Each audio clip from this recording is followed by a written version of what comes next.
Environmental education में हम पर्यावरण अधिनियम, नियम व विनियमन पढ़ रहे थे, जिसमें हमने पर्यावरण में जल प्रदूषण निवारण एवं नियंत्रण अधिनियम यानी जल अधिनियम 1974 1974 के बारे में जाना था। उसकी यानी अधिनियम पर टिप्पणी और जान लें, और उसके बाद हम वायु प्रदूषण निवारण एवं नियंत्रण अधिनियम 1981 जानेंगे। उसमें अधिनियम पर टिप्पणी रह गया था।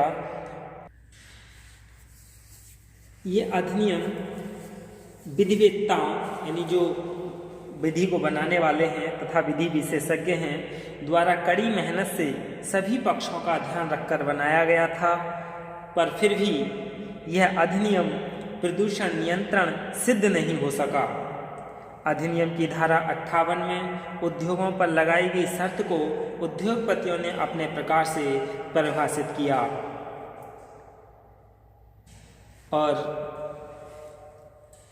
इस अधिनियम के प्रकाशन के बाद इसके अनुच्छेद व इसकी विभिन्न धाराओं के संदर्भ में इतने आक्षेप आए या स्पष्टीकरण अथवा उपयोग में लाने पर कमी महसूस की गई कि एक पूरा संशोधित अधिनियम यानी जल प्रदूषण निवारण एवं नियंत्रण संशोधन अधिनियम 1978 ही पास करना पड़ा।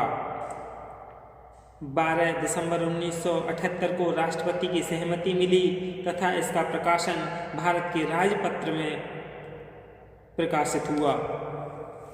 अब हम जल प्रदूषण निवारण नियंत्रण उपकरण अधिनियम 1977 में जान लें क्या है। यानी इस अधिनियम यानी एक्ट नंबर 36 ऑफ 1977 के तहत जल प्रदूषण निवारण एवं नियंत्रण हेतु केंद्र तथा राज्य सरकारों को आर्थिक संसाधन उपलब्ध कराने के लिए जल उपयोग करने वाले उद्योगों से उपकर प्राप्त करने का प्रावधान है। इसे 1/4/1978 से पूरे भारत में लागू किया गया, यानी 1 अप्रैल से। संसद के दोनों सदनों में पारित होकर इस अधिनियम को दिसंबर 1977 में राष्ट्रपति का अनुमोदन प्राप्त हुआ।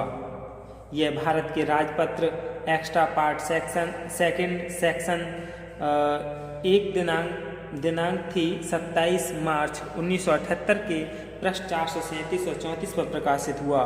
इसका केवल आर्थिक रूप ही सबल है, पर्यावरण की दृष्टि से इसका सीधा कोई संबंध नहीं है, इसलिए इसे हम यहीं छोड़ देते हैं। अब हम वायु प्रदूषण निवारण एवं नियंत्रण अधिनियम 1981 the air prevention and control of pollution act 1981 के बारे में जानेंगे कि क्या है, इसकी पृष्ठभूमि व अधिनियम का मुख्य उद्देश्य, अधिनियम का विवरण और यानी अधिनियम पर टिप्पणी, इन चीज़ों को जानेंगे। तो सबसे पहले हम पृष्ठभूमि व अधिनियम का मुख्य उद्देश्य जान लें कि क्या है। इस अधिनियम एक्ट नंबर 14 ऑफ 1981 के निर्माण की पृष्ठभूमि जून 1972 में राष्ट्र संघ द्वारा स्टॉकहोम यानी स्वीडन में मानव पर्यावरण संबंधी वही अंतर्राष्ट्रीय कॉन्फ्रेंस जिसमें मानव जीवन के लिए उसे प्रदूषण से मुक्त रखने की बात स्वीकार की गई थी। बढ़ते औद्योगिकरण के कारण पर्यावरण में निरंतर हो रहे वायु प्रदूषण के नियंत्रण और इसके रोकथाम के लिए यह अधिनियम बनाया गया, जो देश में संसद के दोनों सदनों से पारित होकर तथा राष्ट्रपति से सहमति प्राप्त कर 16 मई 1981 में लागू किया गया। यानी ये जो अधिनियम का मुख्य उद्देश्य था, इसमें क्या है कि जो बढ़ते औद्योगिक के कारण है पर्यावरण में निरंतर जो वायु प्रदूषण के नियंत्रण में वृद्धि हो रही है, उसके रोकथाम के लिए अधिनियम बनाया गया, जो संसद के दोनों सदनों में पारित हुआ। कब पारित हुआ? 16 मई 1981 में लागू हुआ था। अधिनियम का विवरण क्या है? यानी वायु प्रदूषण निवारण नियंत्रण अधिनियम 1981 कमोबेश लगभग उसी प्रकार का और उन्हीं सिद्धांतों पर आधारित है जिन पर जल प्रदूषण निवारण एवं नियंत्रण अधिनियम 1974 बना था। इसलिए पुस्तक के अध्याय की सीमा को ध्यान में यानी जो हमारी लिमिट है सिलेबस में उसको देखते हुए इसका विवरण नहीं है, लेकिन फिर भी कुछ दिया है। जैसे प्रारंभिक प्रीलिमिनरी 1 से 2 तक कितनी 2 धाराएं हैं। वायु प्रदूषण एवं नियंत्रण हेतु केंद्रीय तथा राज्य स्तरीय बोर्डों का गठन यानी construction of centre of state boards for the prevention and control of air pollution, ये 3 से 15 तक यानी 13 धाराएं हैं। ऑफ ए बोर्ड्स की शक्तियाँ तथा कार्य यानी power of functions of the boards 16 से 18 तक यानी 3 कुल धाराएं हैं। वायु प्रदूषण से बचाव व नियंत्रण यानी prevention and control of air pollution, ये 19 से 31 तक यानी कुल 13 धाराएं हैं। तो इसमें और भी धाराएं थीं, जैसे वित्त संबंधी प्रक्रियाएं यानी फंड, अकाउंट्स एंड ऑडिट, इसमें 32 से 36 तक यानी 5 धाराएं थीं। सजाएं तथा कार्यविधि यानी पेनल्टीज एंड प्रोसीजर, ये 37 से 46 तक यानी 10 धाराएं थीं। और जो मिसकेलेनियस यानी जो मिश्रण थी 47 से 54 तक वो 8 धाराएं थीं। सजाओं का प्रावधान अधिनियम में 37 से 46 तक की धाराओं में सजाओं का प्रावधान है। जैसे कि हम 37(1) धारा 37(1) में क्या है, इस धारा 37(1) में अधिनियम की धारा 21 व 22 की अनुपालन न होने पर 1 वर्ष 3 माह से लेकर 6 वर्ष तक की कैद और 5,000 रुपये तक का आर्थिक दंड है। यानी धारा 37(1) में क्या है, 1 वर्ष 3 माह से लेकर 6 वर्ष तक की कैद और 5,000 रुपये तक का आर्थिक दंड है। लगातार वही त्रुटि होने पर या वही त्रुटियां जारी रहती हैं तो दंड की राशि 5,000 रुपये प्रतिदिन तक हो सकती हैं। जब इतनी धनराशि प्रतिदिन के हिसाब से होगी तो लोग इसे ऐसा करेंगे ही नहीं, तो क्या होगा, पर्यावरण संरक्षित रहेगा। धारा 37(2) में क्या है, धारा 37(1) के तहत आगे अपराध जारी रहने पर, यानी जो धारा 37(1) में था उसके तहत यदि धारा आगे जारी रहने पर कैद की सजा 2 वर्ष से 7 वर्ष तक की है। यानी धारा 37(2) में क्या है, जो 37(1) की यानी अपराध हैं वो यदि लगातार जारी रहते हैं तो कैद की सजा इस धारा 37(2) में बढ़ा दी गई है, यानी 2 वर्ष से 7 वर्ष तक की कर दी है।